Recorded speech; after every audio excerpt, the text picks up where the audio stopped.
Welcome. Yeah, it works. Welcome here in Spui 25.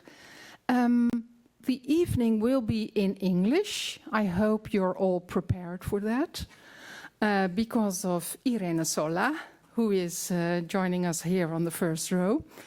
It's an evening with Irene Solà and Adri Boon. I will introduce them to you a little bit later.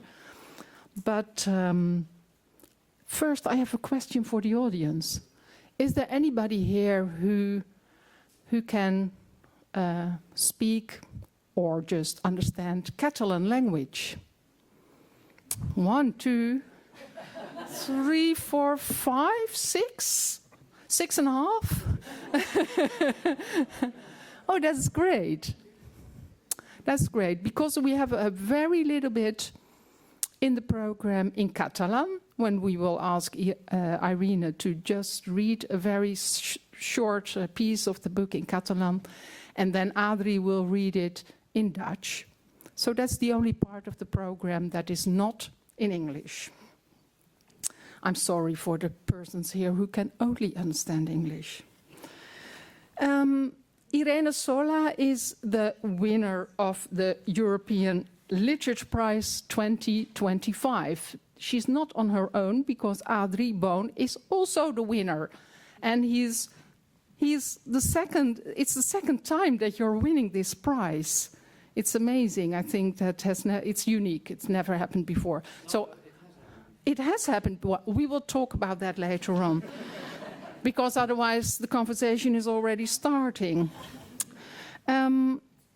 Irene Solà is the author of 3 novels and a volume of poetry, but she's also a visual artist. We will talk about that also later. And this is her second novel in Dutch in translation.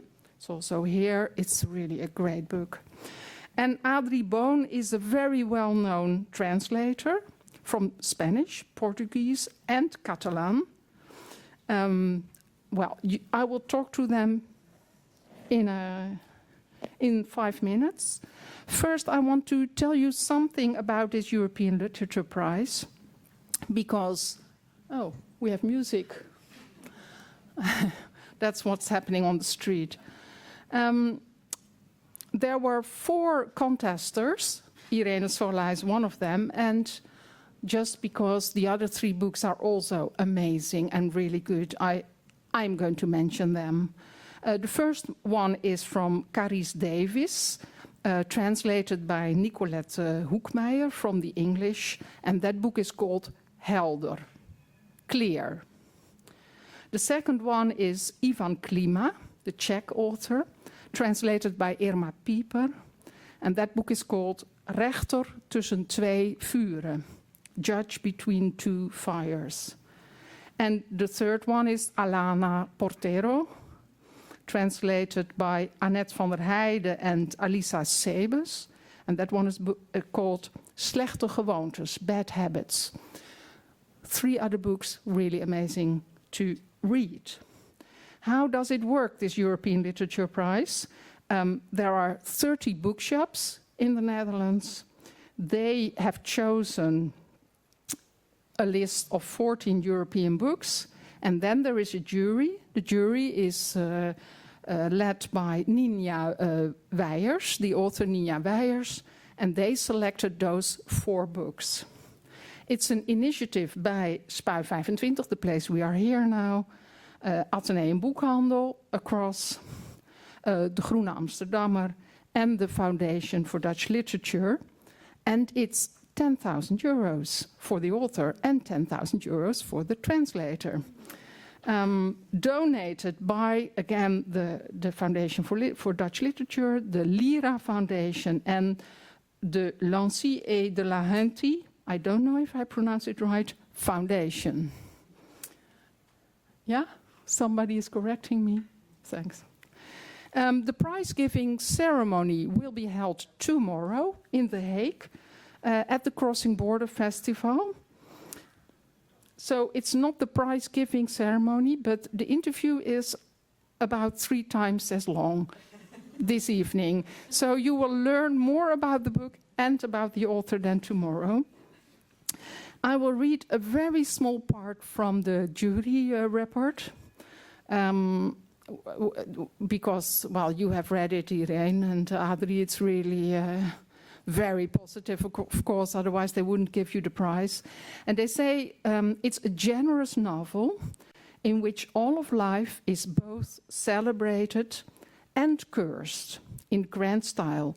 Misery and ecstasy, love and hate, cruelty and humor, an angel and the devil, we will talk about the devil. Everyone clashes until only death follows.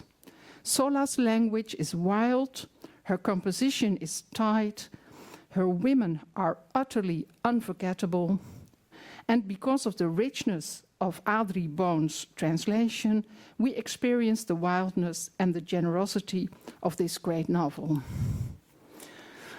I would like to introduce you to the stage now. Irene Solà and Adri Boon.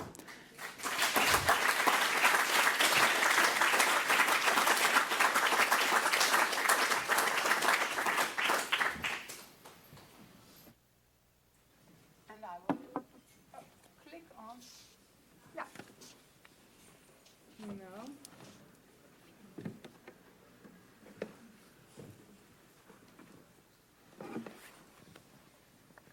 Hello. Hello. Hello, Adri. Hello. There are four, yeah, everything works. There are four elements in this amazing book that I would start our conversation with. It's the devil, also here on the cover of the book. We will talk about it later on. The second one is family, especially the women in this book. The third one is time, and the way you use this time, you play with time and timing. But let's start with the fourth element, and that is the house. Your book is set at a farm, the Clavel farm. What can you tell us about that farm? Good evening, everyone, first of all, and thank you very much for being here and for having me. And in regards to the farm, to Al Mas Clavel, which is the name of this farm, I knew the farm or the house would be very important in this novel, but I also knew that I wanted everything to happen there. So the novel is a novel that takes place in one single day. Yes. And in one single house. Yeah. So during this day, today, the novel is divided in very early morning, midday, etc. During this day, we never leave this house. At least today, we might leave it in past memories, but during today, we stay in this house, and everything that takes place is taking place inside this house, and a lot of things are taking place inside this house, and there are lots of layers and layers of perception. And where is the house in Spain? The house is in Las Guillerías. Okay. And that's a mountain. Do you know that? That's a mountain range in Catalonia. Actually, Adri and I went there together. That was my second question. Do you know the place? Yeah. Well, now So I it's do, a- now so I it's do a- know that. So it is a real farm. It's based on a real farm that you saw? I mean, there is no Mas Clavel, No, okay. but the house, I imagine the house of Al Mas Clavel thinking about some houses in that area. Yes. Yeah. Yeah. And we went there. You went there, Yeah. And absolutely. what did you see there, Adri, when you went there? Did you thought, yeah, this is the house, and now I know how to translate it? No, because I somehow was already familiar with those kind of houses. They are, you have a lot of those abandoned or semi-abandoned farmhouses in all the landscape of Catalonia. I just spent 6 weeks in Catalonia, and by biking and walking, you meet this kind of farmhouses. They're very beautiful, very isolated mostly, and the higher up you go in the region of Catalonia, the more isolated they become. So I had already some kind of picture of how this house was. Ah, that's good. What is so special about that area that you decided to have your story there in this very remote part of Catalonia? So Las Guilleries are not very high mountains. They are not extremely high at all, but they are intricate, they are complicated. It's not that easy to access them or to cross them even. So that's like Catalonia. I mean, lots of people live in Catalonia, and Catalonia has like the mountains behind, it has the sea. So there wouldn't be that many places where you could really hide in Catalonia. But if you would like to hide in Catalonia, probably the best place, or one of the best places, would be Las Guilleries. And like lots of people who have tried to hide in different moments of history and for different reasons inside Catalonia, because of course you can just live through the Pyrenees, for example. But if you want to stay there, Las Guilleries would be a good option.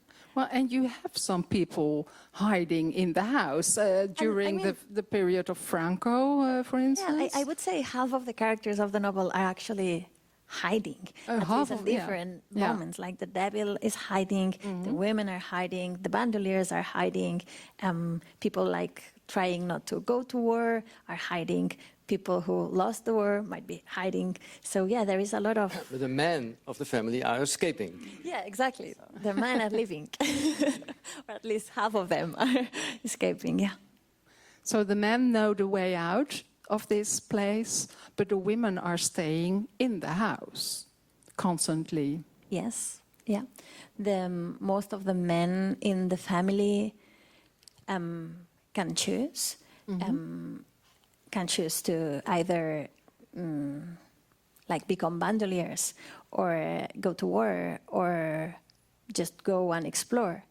But the women can't. They stay. They have to stay. And is that also the reason that you are telling the story of your book through the women? Yeah. I mean, in this book... which brings us to the second theme, women and family.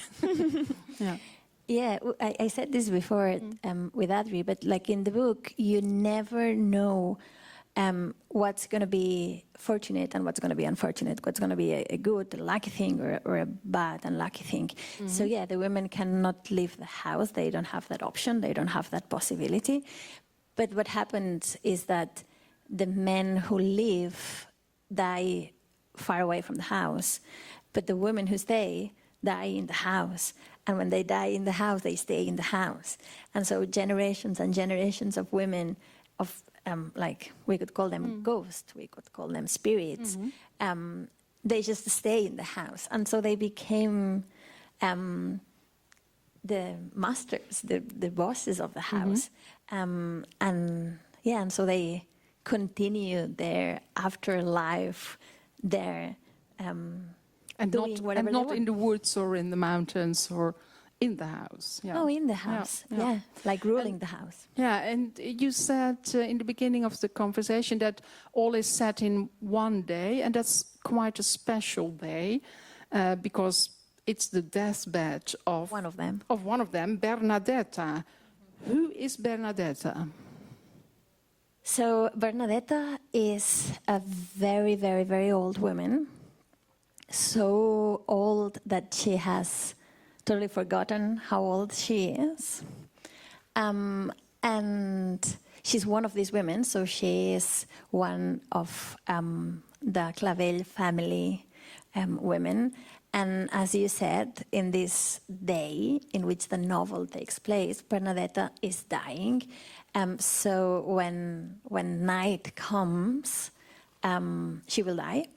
And what is actually happening during this day, during today, is that all the women who have lived, who have been born and who have died in Almas Clavell since the 16th century are kind of preparing a big welcome party for Bernadetta to They're welcome her. they're preparing food at the table, Yeah, and sausages, lots of meat. yes, yeah, exactly. The whole goat. And so during this day, they are making food, preparing food, and also they are all like thinking, remembering the story of the house, the story of the family, their own personal stories.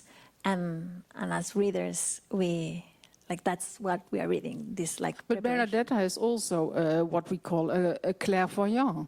She is also seeing into the history or the future, or you gave her something really special. Yes. I mean, if I open this door, we will go like far away. But yes, so let's say that Bernadetta lacks something, that supposedly everyone in this family lacks something. And we can talk about why it's that, and like, is that true, etc. But Bernadetta lacks eyelashes. Yeah. And because she lacks eyelashes, when she was a baby, she suffered, like her eyes used to hurt, like all the dirt of the world would enter her eyes, and she would cry and cry and cry. So they gave her a lot of time, water. Like what's the word? Farigola, which is time. I think, right? Time. And so yes, suddenly, at some point they realized that Bernadetta could see everything. Could see She the can past. see everything, although she doesn't have eyelashes, or maybe Exactly. because. Because she can see the past, she can see the future. Yeah. But again, is it a good thing that she can see everything, or is it not such a good thing? Well, what do you think? What do you think? I think both, but. What do you think, Well, Adri? without being able to see everything, some part of the book wouldn't have been written. So in that respect, it's absolutely essential. Yeah, She has this capacity. yeah. Oh, you have to talk into the okay. microphone, otherwise the people on the live stream can't hear you. Yes, okay. You already said everybody is lacking something. For instance, two of the other women in the book are Margarida, and she lacks a quarter of her heart. And there is Blanca, and she doesn't have a tongue. Mm-hmm. Why is that? Why are not only the women, everyone, one of them even doesn't have an anus, which is really a bore, I think. Yeah, it's not great. So, the seed of this story, or the very beginning, at least, of the family saga, of the family story, has to do with the matriarch, with Joanna. And Joanna is a woman who, at some point in the 16th century, gets tired of waiting for a husband. And even though she prays a lot, the husband doesn't arrive, and at some point she decides to solve the problem herself. And In a traditional way. in a very traditional way, exactly. What do you mean with that? Well, the tradition of selling something in return for the devil, I mean selling to the devil in return to something, is a topic, is a trope, is a literary... it's a premise of exactly, folk stories and tales. Folk stories, Faust. Yeah. Exactly. So Joanna decides to sell her soul to the devil in exchange for a husband. But she specifies very clearly that she wants a whole man for herself. And a roof. Exactly, with And a a piece of roof land. and with a piece of land. She's very specific. I don't. Well, and not only that, he also has a mushroom for his penis, I think. Yeah. It's really a very special person, this man that she wants. Yeah, and she. We're talking about the 16th century, so it's all partly imagining, partly a fairy tale. Exactly. Yeah. And so she marries Bernadí Clavell, who is the heir of this house we're talking about, of Almas Clavell. But just after they marry, she realizes that actually Bernadí is not a full, a whole man, because he lacks a little toe in his feet. And so she's able to break the deal with the devil and to keep her soul, her husband, and her house. But very soon she starts believing that there are consequences to this broken deal. And that these consequences will be that everyone in her family, all her sons and daughters and grandsons and granddaughters, etc., will lack something. But the devil never says that. I also very much like the idea of that's something that she believes, and that's a belief that she passes through in her family. So everyone inherits this belief that we are cursed, we all lack something. And there are some things that are very obvious, like, for example, Blanca, she lacks the tongue, or Bernadetta, she lacks her eyelashes. But then there are other characters whom, as you said, Margarida lacks a quarter of her heart. And how do they know lacks that? her memory, I think. Exactly, somebody lacks the memory, another person lacks a goat tail, another person lacks the love a son should feel for his mother. And that is all because of this pact with the devil that Joanna made. This matriarch made this pact with the devil, and the family has a curse. It's a family curse. I think this is a very good moment to talk about the devil, because the devil is really quite important in your book. He is actually the person, if you can call him a person, who is starting the whole story. And I think this is the moment to read a little bit from your book, because the fragment Irene is going to read is about the devil. You can also stand over there, but you can also stay and sit here, whatever you want. No, it's here. Es planyia i enyorava altres temps, altres companyies. Les fogueres grosses i les bèsties bordes, les flautes, els esquitxos de l'aigua transparent dels gorgs i les basses, l'olor de l'herba rebregada, els riures com cascavells, les empreses d'antany, les obres i les comeses d'abans, quan era un gegant, quan era una cabra sempre alegre, silvestre, salvatge, primogènita, ni justa ni injusta, ni bona ni dolenta. Quan era un monstre amb ulls de foc, una fera alada amb paulles i banyes, amb braços d'home i potes de boc. Rememorava els temps passats en què anava amb seguici i el posaven al mig de la rotllana, li ofrenaven fruita i formatges, el pentinaven i li engalanaven de flors els cabells i les barbes. Temps A, quan el volien, quan el necessitaven, quan el cridaven, quan li feien sacrificis i el demanaven de genolls nus untats, ballant amb els culls en l'aire. Recomptava les ànimes, les que havia guanyat i les que havia perdut per asa. Wow.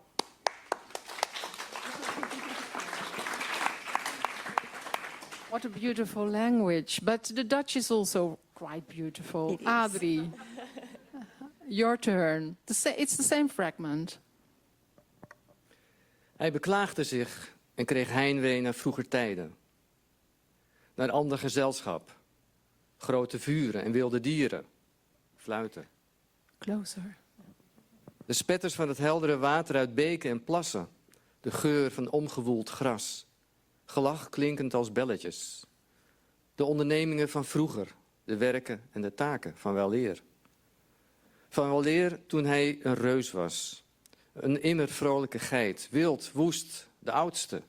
Niet billijk, niet onbillijk, niet goed, niet slecht. Toen hij een monster met vurige ogen was. Een gevleugeld dier met hoeven en horens. Met mensenarmen en bokkenpoten. Hij dacht terug aan voorbije tijden waarin hij een gevolg had. En naar het midden van de kring werd geduwd. En fruit en kaas kreeg aangeboden. Hij werd gekamd en er werden bloemen in zijn haren en zijn baard gestoken. Er was een tijd dat ze hem wilden. Dat ze hem nodig hadden. Dat ze hem riepen.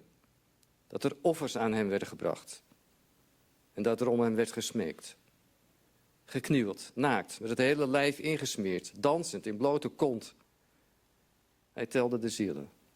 De zielen die hij gewonnen had en de zielen die hij door ezelachtigheid verloren had.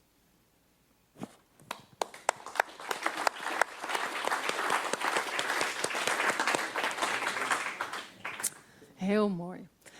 Adri, you probably had to dive into Catholicism in order to translate this book, or not? Yes. Or were you raised as a Catholic? Well, I am raised as a Catholic, That helped. but not that Catholic as Catholicism exists in Spain overall and in Catalonia. Diving into Catholicism, okay, but if you are translating from Spanish, Catalan, Portuguese, you have to dive almost every book into Catholicism, because Catholicism is at the very core of existence there. Yeah. Not in the sense that everything still is a practicing Catholic, but in a way that all the metaphors, all the figural language is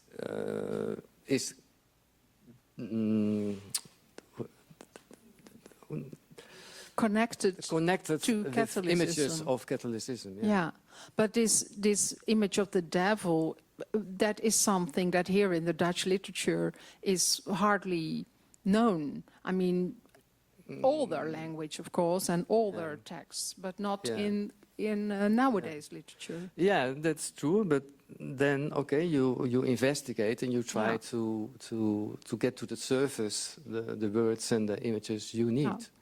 So. And you also said earlier that that you really liked the sounds and the rhyme in the text of Irene, especially in this fragment. How did you translate it then? Well, I think translating always is also about rhythm, and so you always try to make sentences that sound well. I think that's at the very core of the task of a translator. And sometimes then you have to reorder the sentence, or you have to reorder the words in the sentence. Or you have to look, to search for the very word that somehow rhyme with another word in the sentence. So it's a question of searching, trying, rejecting, trying again, and because it's somehow it sometimes sounds like a poem or like a song or something. So you have these sounds that return in this one. Van wild, woest, weleer, wild, woest. So that's not a W then in this text, but you thought, well, I'm going to find this rhyme with a different sound, the way, the wild, woest. Yeah. It's a kind of compensating translating. Yeah. I mean, what is compensating translating? I don't know if everybody understands what it is. Yeah. If you notice that a text is about rhythm and rhyme, then you try to do the same. But you can't do this at the very spot from the original. So if you know, okay, the author is an author that works with rhyme and rhythm, then I also, as a translator, have to work with rhyme and rhythm, but I cannot do it always at the same level or in the same sentences. Yeah. But you can do it on other places. Yeah, and you succeeded really good. I mean, it's not something to win this prize twice. So you're extremely good, I guess. Yes. Yeah.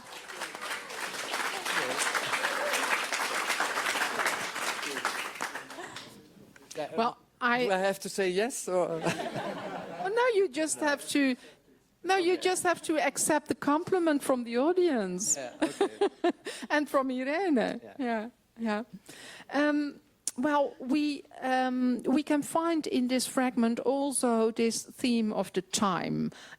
You brought all the women around the table at the same moment, and they are looking at each other, and they are commenting on they make comments on each other, and sometimes that's really, really funny, because if you see somebody from a different age, from a different time, it's a time lapses of 200 years or something, and you have this very funny thing that some of the women say, oh, she came by car without horses, so that's a motor car. But she doesn't know because she's from the 18th century. The one I also loved was the mirror. The glass or the mirror with goblins in it. Yeah. That's a mirror with kaboutertjes. That's our iPhone. Yeah, so that is really so inventive to think about all those things. I mean, you were constantly thinking, how do I make this reaction from one woman to another woman? What do they see? Yeah, like in this house, they live together. This deaf group of women who have been there since the 16th century, but also like contemporary nowadays characters who have a phone, use a microwave, do yoga, or have cars. Yeah. But like the perspective, the point of view of the narrative voice is on the other side. So the narrative voice follows the different perspectives of all these ghosts in the house, and therefore, like the narrative voice is like describing what's going on and like what the characters are doing from the perspective of this group of different women who have been living in the house for many, many centuries and who might not really understand or have the language or even the concepts to understand certain things that to us are absolutely like normal and everyday life-ish. So there was a constant game of finding the way for these women to kind of normalize and explain certain things that are not that normal to them, but are very normal to us. You start one chapter, quotation of Mrs. Dalloway, Virginia Woolf. Maybe it's interesting to say something about this quotation. About Mrs. Dalloway? Yeah. Yeah, there is, I mean, there are like... It's the first chapter, isn't it? The second one, I would say. Oh, the second, yeah. There is like a quotation at the beginning of every chapter that to me is kind of winking an eye to like ideas that will be like explored and Shall developed. I read it? Yeah. It's from Mrs. Dalloway, Virginia Woolf. For women live much more in the past than we do, he thought. They attach themselves to places. So that's... Yeah, to me that quote has a lot to do with what we were saying about the house and about freedom and about, like... But also that the place where it's set, the house, looks more important than the time lapses. Normally, novelists are very much focused on time lapses, what happens and what happens afterwards. But you thought, I'm going to do it totally different. I'm going to make this time lapse a loop or something. That is a very... Yeah, like to me, all the decisions that I'm making when I'm writing a book, they have to do with the themes and ideas that I'm exploring in the book. Yeah. So, like, for example, one of the themes in this book is like perspective, point of view. The fact that we all perceive, understand, feel, remember different things, even if we are all in the same place at the same moment, living the same event. Like, and if we have to explain it, we will all explain it differently. Yeah. So that's one of the themes. Like, so all these different characters, they all perceive and understand everything differently. Then another theme of the novel that is connected with this one is like memory, and thinking about memory from both an individual and a collective perspective. So there are things that we remember and there are things that we forget. There are things that we choose to remember, there are things that we choose to forget. As like a single person, but also as communities, as families, as countries, as groups of people. And so that's another theme. Yeah, because I think it's really interesting that you are not only talking about those women in the house, but it's also like mirroring big events in the Spanish society. There is a war. But the very center is the farmhouse. So for me, the farmhouse somehow is the protagonist of the novel. Yeah. And the farmhouse. But it's like the history is waving over it. Yeah. But it also says a lot about Spanish history. I mean. Yeah. And this, like, for me, these two themes, this like subjectivity, but also like this memory, and also the why did I choose to write a ghost novel? Because we could call it a ghost novel. Yeah. Like again, like the ghost to me is a figure that is very related to like memory and oblivion. So these two themes, subjectivity and memory, those were the ones that allowed me to treat time as I did. Yeah.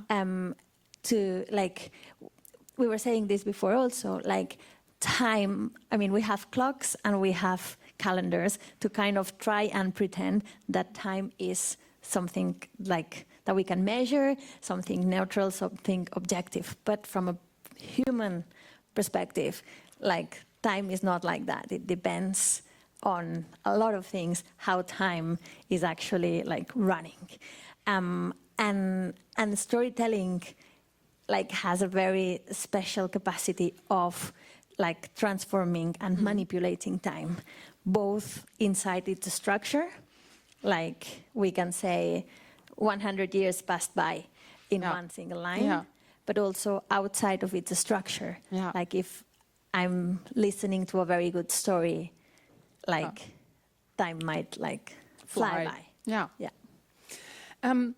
What also intrigued me, we were talking about these small lines from other authors that you start your chapters with, and there is, for instance, one Icelandic in it.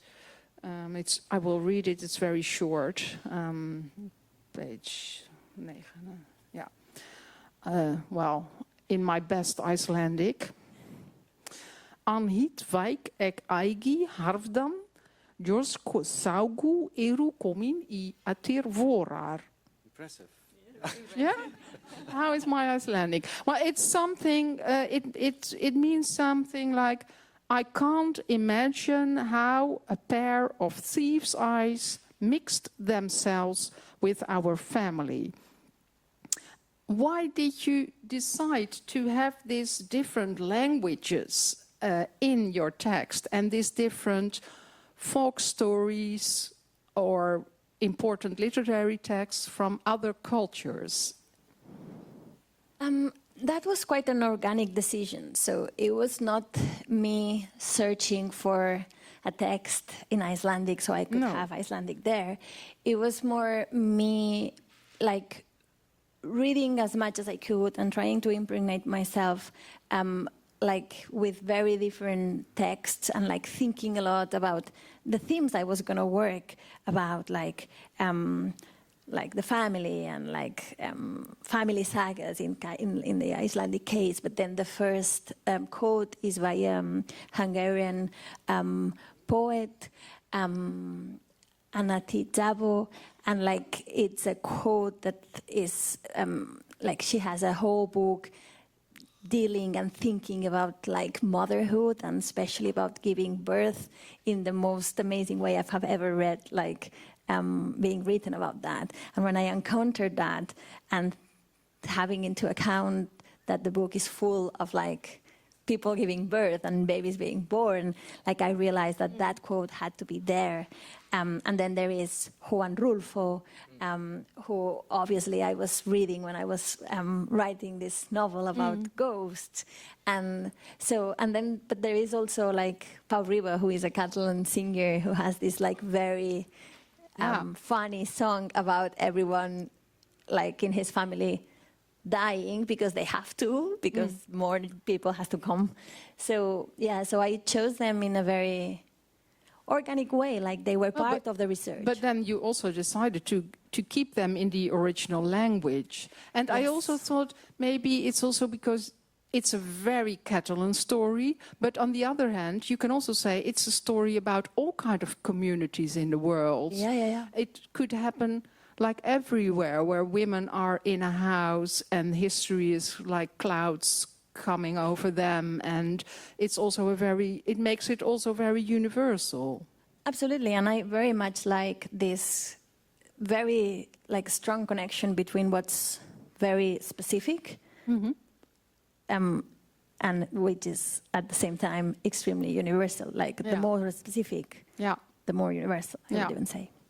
Well, let's talk a little bit about the cover, because it's really an amazing thing, and we just talked about it before the program started. It's a cover. It's taken from the Book of Hours by Catharina von Kleef from 1440, made in Utrecht. So there is a very Dutch element on the book, because it's not only in the Dutch edition, it is the original from your Catalan edition and from 20 other editions that are translated, because this book is translated all over the world, mostly with the same cover. How did you find this Catharina von Kleef, our Dutch heroine? Although the image itself is in New York, in the Morgan Library. Americans always take the best out of European culture, as you know. How did you find that? So I found this, like, this is part of the research, like for writing this novel, but for writing any novel, actually, I embark into a research process, and that includes many things. We were talking about this before. Like, it includes reading a lot. It includes. Yeah, we met 2 years ago at a meeting with 10 translators, all from Europe, and then she came 2 days. It's a large suitcase.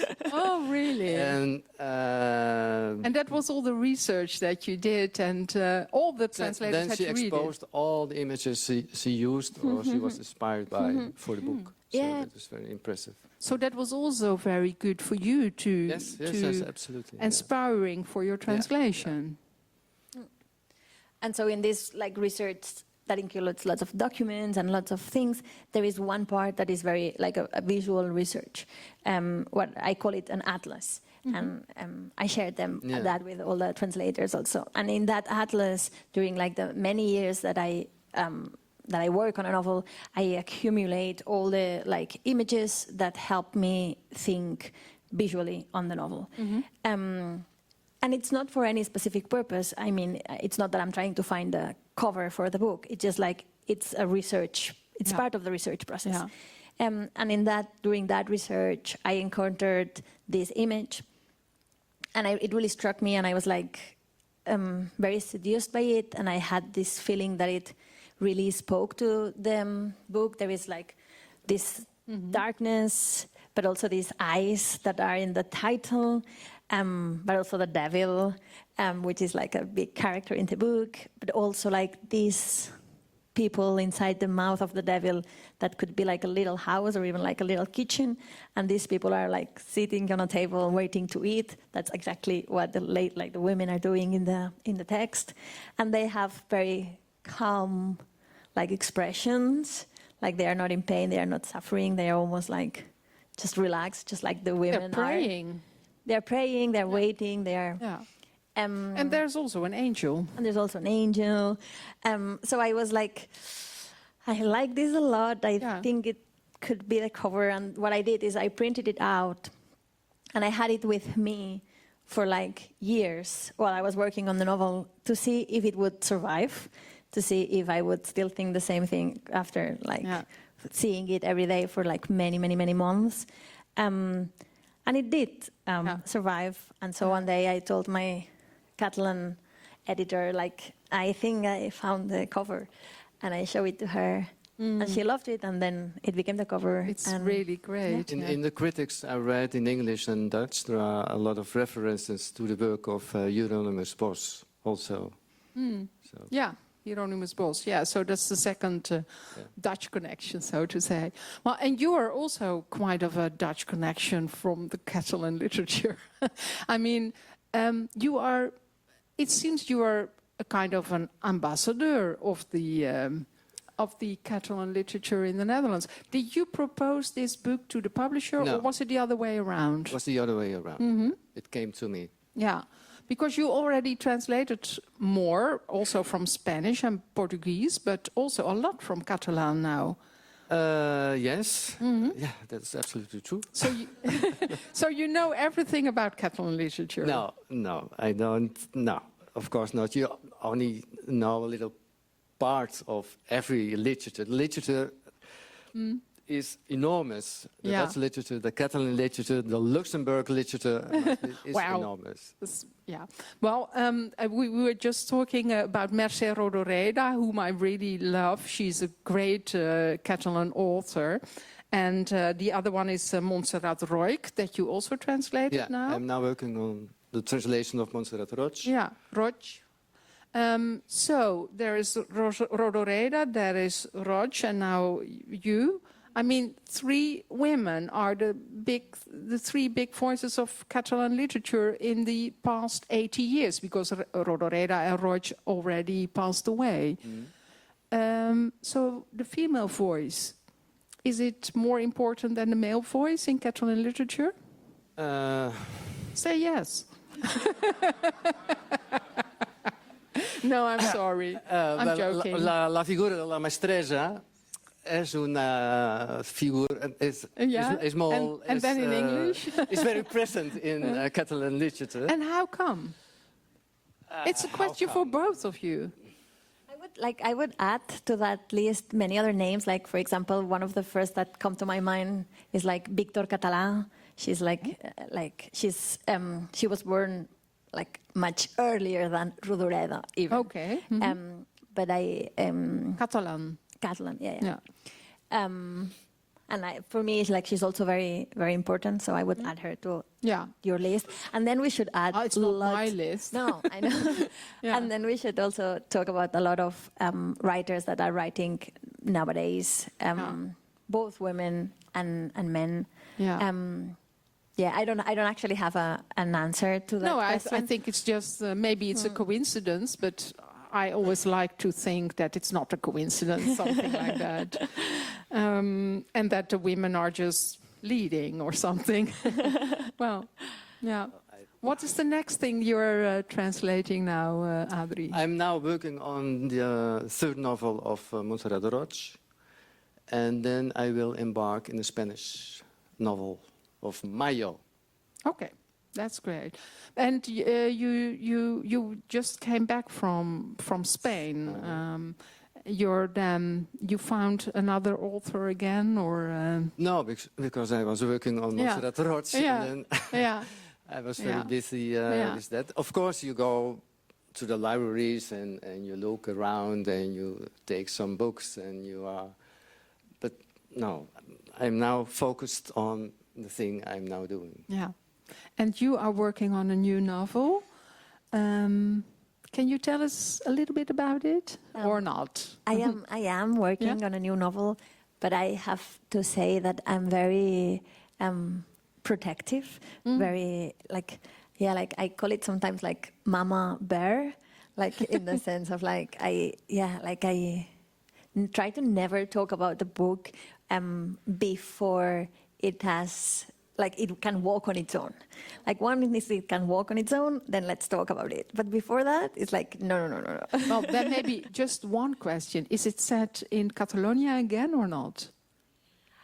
I'm not even sure about that. Okay, like I'm in the middle of the writing process. Yeah. And lots of things can happen. And also, like, for me, there is an element of surprise that has to do with, like, writing. So, like, I never start a novel knowing which novel I'm going to write. I start a novel by asking a few questions or, like, deciding or trying to understand what interests me enough to be thinking about that for like months and years. So we'll see. Like, I'll tell you about that in a few years. Okay, when 'cause I you don't will have win the next European Literature Prize, because you will go for the third time then, probably. I will just ask you if you have any questions for Irene or Adri. I'm sure you have questions. Please introduce. Yes. I will go down. Okay, I thought that section that you read in Catalan, and you read your translation, it was very beautiful, but was also very intriguing for me, especially the image of the devil being caressed and being combed, and with flowers between the horns, and then like a party, dancing naked, and it was such a strong image that I was thinking, is that also maybe a reference to Bacchus and the Bacchanten? What's Bacchanten in English? I don't know. Bacchus. Yeah, Bacchus. Yeah. So, okay, lots of things that could be said here. So there is like the character of the devil, and I think Adri can help me out here, because the way in which that character is portrayed in the book is like let's say he is a very Catalan devil, and you can help me out because I've realized that the devil is not perceived in the same way everywhere. It's quite a specific Catalan thing. So the devil in Catalan folklore, because we are not talking about religion actually, we're talking about folklore, which connects with religion, is it's kind of a small devil. It is the devil, but it is a human-scaled devil.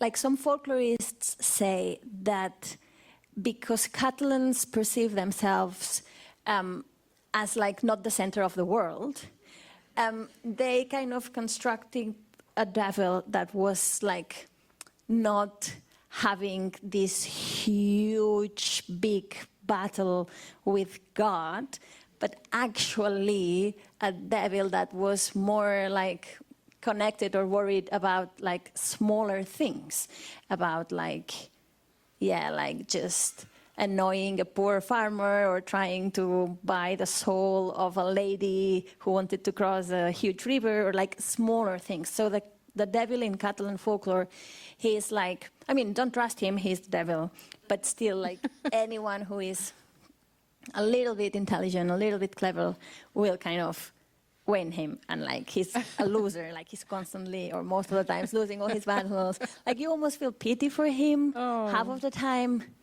even though again he's the devil, so don't pity him too much.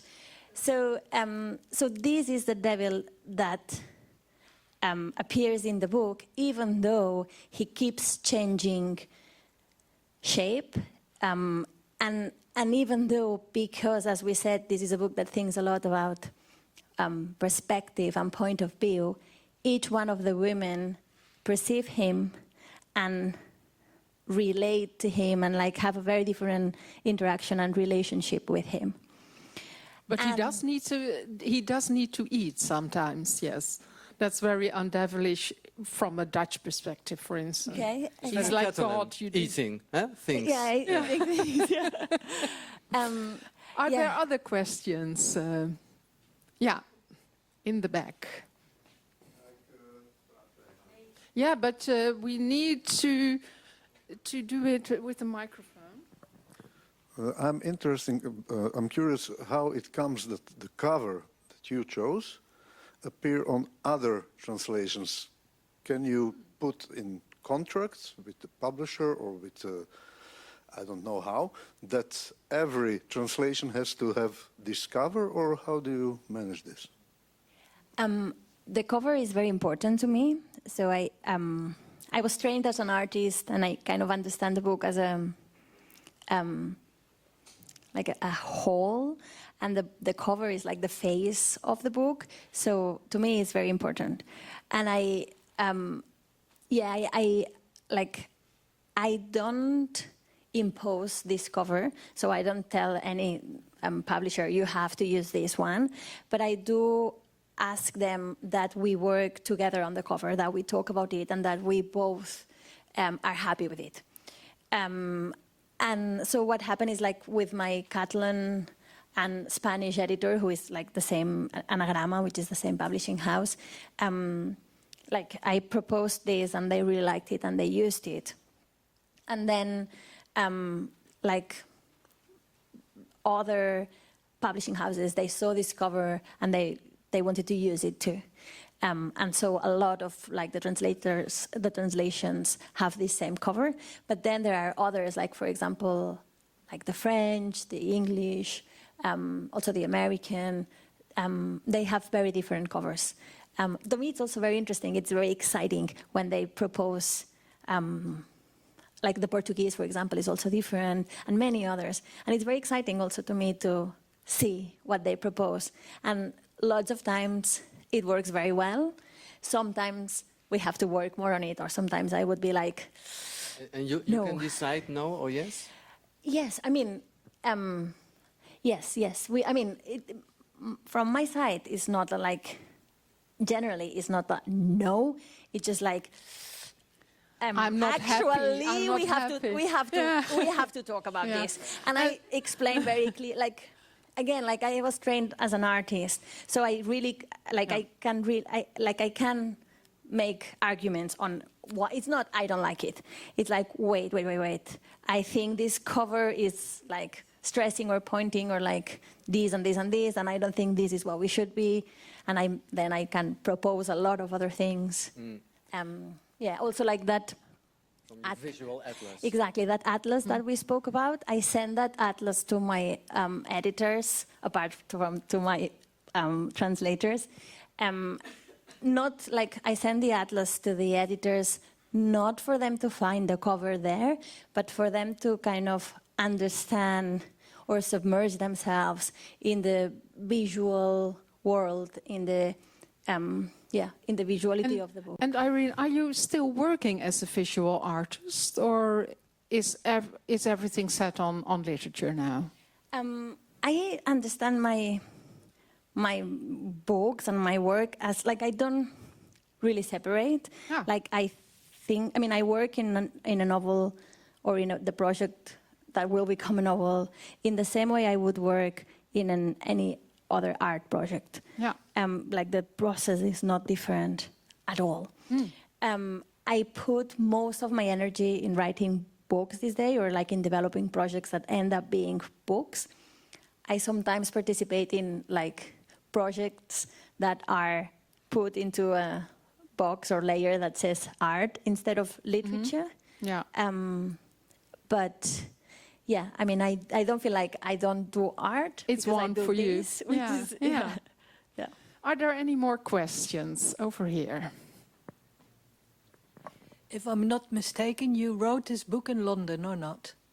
I wrote my two first novels. The first one that is not in Dutch yet, and then When I Sing Mountains Dance in London. And then I wrote this book from all over. I was doing a lot of, like, writing residencies while writing this novel. So I was in... But do you think you need to write a bit far away from Catalonia to have a bit of a distance, or it's just by accident that you have written it? No, I wrote a lot of this one from Catalonia. So I don't think I need a distance, but I do think that having had a distance has helped me to write about whatever I want to write unashamedly. What I mean by that is, as I said, I was living in London while writing my first two novels, and I was in London. I was very happy to be in London. I was enjoying London very much. I was like feeding myself with lots of incredible art, etc. And that kind of somehow gave me the boldness, and it would maybe have happened anyways, but it gave me the boldness to say, but I want to write about whatever I'm interested in. So not in terms of what is cool, or what is the tendency, or what? No, it's like, what am I interested in? What themes, what ideas do I want to commit to? So then let's commit to them. Let's work very hard. Let's research. And if that's the Catalan folkloric devil, so be it. Yeah. And you have to bring the devil to London, of course. Yeah. Are there any more questions?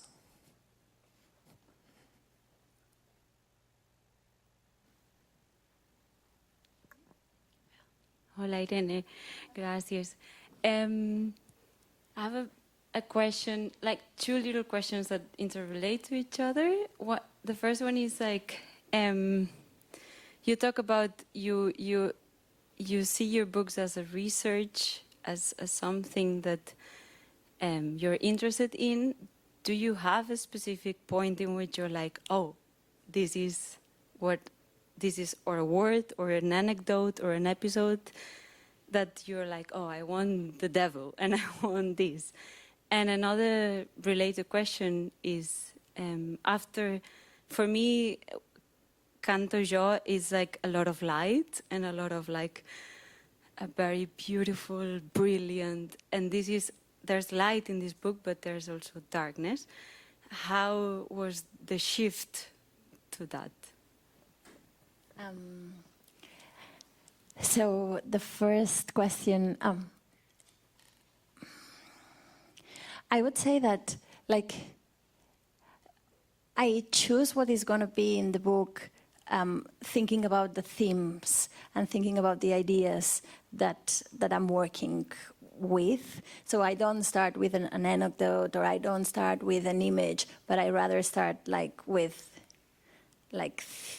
themes or ideas that I'm interested in.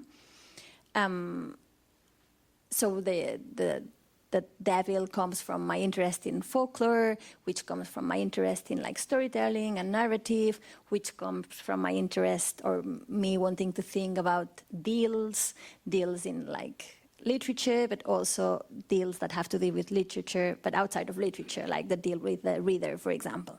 And like all these ideas bring me to, okay, I want to deal with the devil in the book. So that's a little bit how it works. And then in regards to what you call a shift, or like a change between when I think and this one,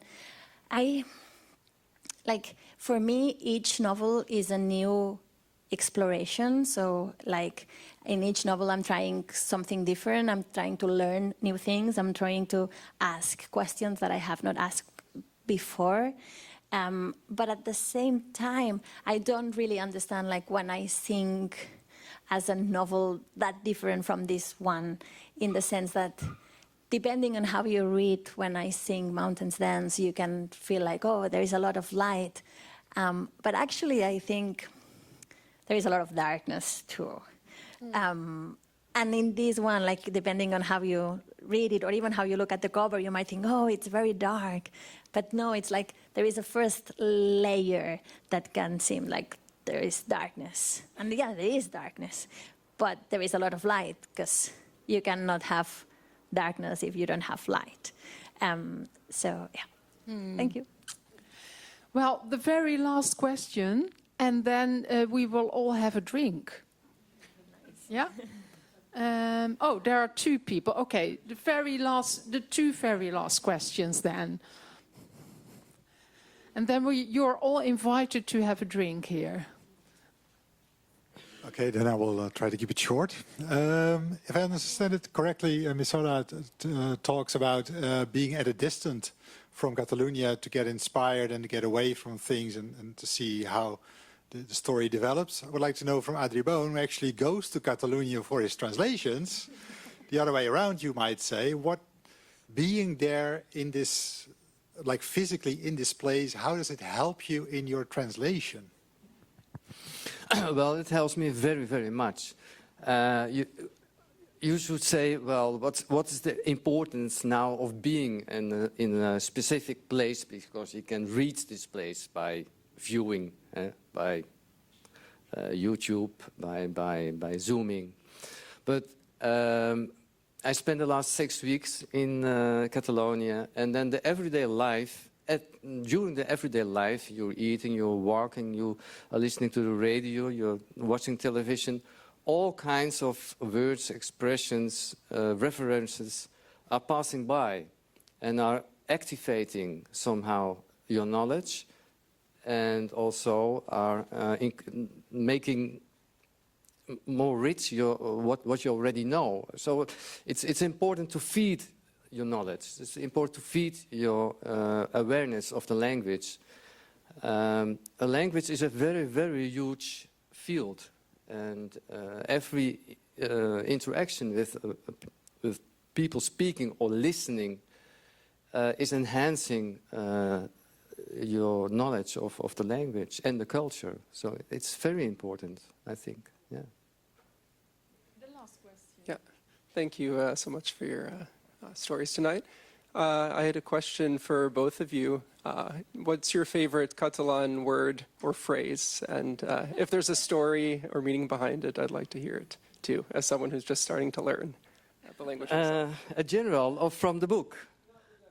A general.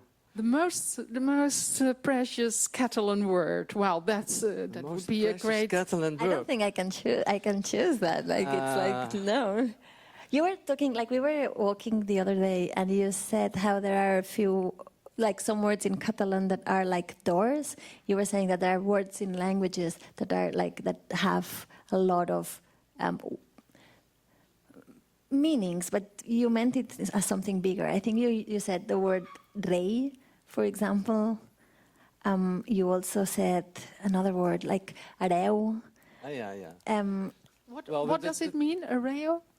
Well, but that was not because of the word itself, but that the word areu is Catalan, it's hair, erfgenaam in Dutch.